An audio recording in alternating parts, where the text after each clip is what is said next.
भइल बड़ा सर तोहनी के पेट बारे माधर चो तोहनी के गाना गावे खातिर। हाँ तोहनी के बाद केहू कलाकार पैदा ना हुई रे भोसड़ी वाला। तू ही बड़का भइल बड़ा ब्यास सा तारा बात केहू स्टार ना होखो। दोस्तों ब्रेकिंग न्यूज आप सबको बता दूं, सनी पांडे आज लाइव आकर विजय चौहान के बारे में बहुत गलत गलत शब्द यूज किए हैं और बहुत ही गाली गलौज दे रहे हैं विजय चौहान जी को सनी पांडे ने। दोस्तों वीडियो में बन रहिएगा लास्ट तक, पूरी वीडियो दिखाएंगे लास्ट में। दोस्तों आप सबको बता दूं, सनी पांडे लाइव आकर विजय चौहान के बहुत ही खराब गाली दे रहे हैं। दोस्तों बता दूं आप सबको, विजय चौहान दोस्ती गाने को ब्लॉक करवा दिया है और यूट्यूब पर से डिलीट करवा दिया है। इसीलिए हम सनी पांडे बहुत ही लाइव में आकर बहुत ही ज्यादा गाली गलौज कर रहे हैं। सनी पांडे आप बहुत ही गलत काम कर रहे हैं, विजय चौहान को गाली देकर आप बहुत गलत काम कर रहे हैं। ये छोटा सा अपडेट कैसा लगा, चैनल पर नए तो लाइक एंड सब्सक्राइब करना, तो बोलना पूरा वीडियो देख कर जाना।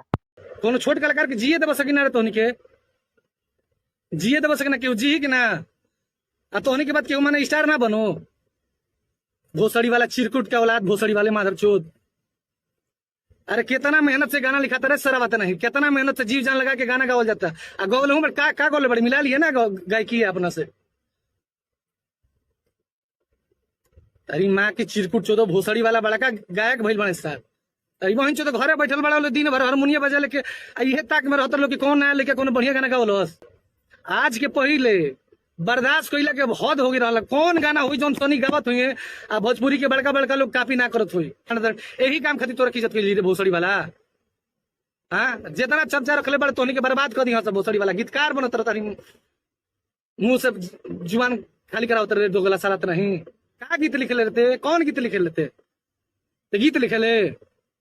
हाँ संगे जे तोरा बाटे नू ओकरा चलते ते गीतकार बनल बड़े। कब बैठ के लगिया बैठ जिए तो मैं भग फाड़ दे। दोगला के औलाद चिरकुट साला। जे भी जुड़ल बा हमार भाई सबसे नहीं हो रहा बा कि अपना भाई के शेयर करी जा, अपना भाई के लाइव पे शेयर कर जा कि दोगलन चोरवन के पहुंचे लाइव। अरे गीत के ते इहो बहाना देते कि वायरल हो गिल बाटे, वायरल मैटर हो।